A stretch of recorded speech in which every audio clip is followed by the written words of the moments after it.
تو کربلا میں جناب زینب تھیں کہ جناب زینب نے کربلا کو اتنا ابھارا، وہ زینب کہ جو اپنے باپ کی زینت ہے. یہ میں نہیں کہہ رہا، میں نے کل ایک آیت پڑھی تھی اللہ و اطیعوا الرسول واولی الامر منکم. یہ باپ کی زینت ہے کہ جب جناب فاطمہ الزہرا نے مولا علی سے کہا، جناب زینب کی آمد ہوئی اور جیسے ہی آغوش میں دیا، کہا کہ یا ابوالحسن اس بچی کا نام رکھیں.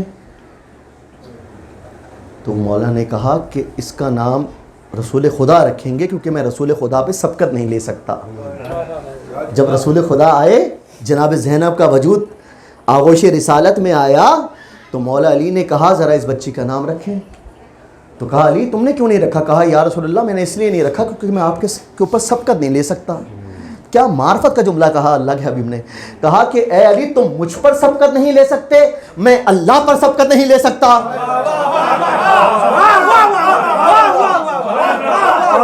تم مجھ پر سبقت نہیں لے سکتے، میں اللہ پر سبقت نہیں لے سکتا. تو معلوم ہوا ایک مرتبہ جیسے ہی سبقت کی بات آئی تو جبرائیل نازل ہوئے، نبی سے کہا اے نبی خدا نے پیغام بھیجا ہے، اے نبی خدا نے پیغام بھیجا ہے، یہ بچی آپ کے خاندان کی زینت بنے گی، اسی لیے اس کا نام زینب رکھا جائے. شریکۃ الحسین زینب بنت علی بآواز بلند صلوات. اللہم صلی علی محمد و آل محمد. جناب زینب کو غذا کون دے رہا ہے؟ آغوش رسالت میں ہے تو نبی دے رہے ہیں. امام علی کو غذا کس نے دی؟ رسول خدا نے دی. امام حسن کو غذا کس نے دی؟ رسول خدا نے دی. امام حسین کو غذا کس نے دی؟ رسول خدا نے دی. معلوم ہوا امامت غذا پا رہی ہے نبوت سے. سامنے محترم بس رحمتوں کے وقت کو تمام کر رہا ہوں. میں نے کہا کہ امامت، اب ایک ہستی کا ذکر کروں گا انشاءاللہ آپ کے بلند ہاتھ پہلے بندے سے لے کے آخری بندے تک، تاکہ انشاءاللہ تعالیٰ یہ ذکر قبول ہو جائے. میں نے کہا کہ امامت غذا پا رہی ہے نبوت سے. امامت، توجہ رکھیے گا، میری محنت آپ کے سامنے پیش کر رہا ہوں. امامت غذا پا رہی ہے نبوت سے. سامنے مطلب جملہ ہدیہ کر رہا ہوں کہ جو امامت جس سے غذا پائے اسے نبوت کہتے ہیں، اور نبوت جس کے دسترخوان پر بیٹھ کر اپنی غذا کو تناول فرمائے اسے ابو طالب کہتے ہیں.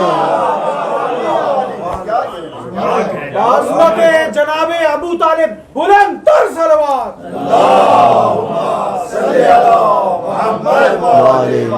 ماشاءاللہ فضائل میں آپ لوگوں کے بہت سارے لوگوں کی آنکھوں میں آنسو ہیں. اللہ تعالیٰ آپ کی عبادت کو اپنی بارگاہ میں قبول و منظور فرمائے. اپنی دعاؤں کے حاجات کے لیے درود محمد و آل محمد پر.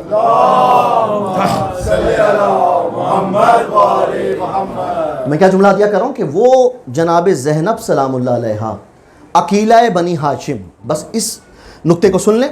عقیلہ بنی ہاشم، دیکھیے سامنے محترم عقیلہ بنی ہاشم کا کیا مطلب ہے؟ فرق ہے. میں نے بہت سارے اپنے موضوعات کو چھوڑ دیا. عقیلہ بنی ہاشم کا کیا مطلب ہے؟ دیکھیے میں سمجھا دیتا ہوں کہ عاقل وہ ہوتا ہے کہ جو اپنی زندگی میں بہت سارے عقل مند کام کرے لیکن کبھی کبھار اس کی عقل کام نہ کرے، وہ ہوتا ہے عاقل. اور عقیل کون ہوتا ہے؟ عقیل وہ ہوتا ہے کہ جس کی زندگی کا کوئی بھی لمحہ عقل سے خالی نہ ہو، اسے عقیل کہتے ہیں. اب آپ کربلا کی مثال دیکھ لیں کہ جناب زینب پر کتنے بڑے سے بڑے مصائب آ گئے لیکن جناب زینب نے عقل کے دامن کو نہیں چھوڑا. عقیلہ بنی ہاشم آپ کا لقب ہے. اور دیکھیے سامنے محترم جناب زینب کا تذکرہ مجالس میں ضرور ہونا چاہیے، اور میں تو اپنے اوپر واجب سمجھتا ہوں کرنا، کیونکہ یہ ذکر، یہ جو مجلس ہے، یہ جو امام بارگاہ، یہ جو اعزخان آباد ہیں، یہ برکت ہے جناب زینب کی. جناب زینب کی برکت ہے یہ. تو میں کیا گزارشات پیش کر رہا ہوں کہ عقیلہ بنی ہاشم میں، اور آسان کرتا ہوں، عقیلہ میں نے کہا عاقل وہ جو اپنی زندگی میں عقل سے کام تو لے لیکن بہت سارے زندگی کے ایسے معاملات جس میں اس کی عقل کام نہ کرے. عقیل وہ کہ جس کی زندگی کا کوئی بھی لمحہ عقل سے خالی نہ ہو. اور آسان کرتا ہوں، عاقل اور عقیل میں وہی فرق ہے کہ جو علی اور علی میں ہے. اب کیا کروں، ہر جگہ علی علی نظر آتا ہے. جو علی اور علی میں، بھئی علی وہ جو کبھی کبھار بلند ہو، علی وہ جو ہر وقت بلند ہو، علی وہ جو ہر وقت بلند ہو اور آسان کرتا ہوں. دیکھیں سامنے محترم، عاقل اور عقیل میں وہی فرق ہے جو ناصر اور نصیر میں ہے. جو ناصر اور نصیر میں ہے. ناصر وہ کہ جو کبھی کبھار مدد کرے، نصیر وہ جو ہر وقت مدد کرے. نہیں سامنے محترم، نصیر وہ جو ہر وقت مدد کرے اور آسان کرتا ہوں. میں نے کہا نصیر وہ جو ہر وقت مدد کرے.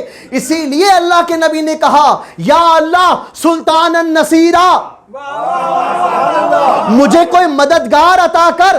اللہ نے کہا حبیب تم نے مددگار مانگا، جا ہم نے تجھے علی ابن ابی طالب عطا کر دیا. دونوں ہاتھوں کو بلند کر کے. تو میں نے کیا گزارش پیش کی کہ وہ خاندان جس میں عقیل نام کے لوگ بھی گزرے ہوں.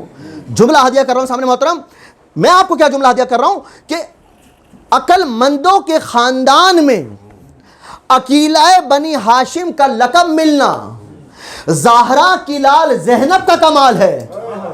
جملہ ہدیہ کر رہا ہوں، جملہ ضائع نہ ہونے پائے.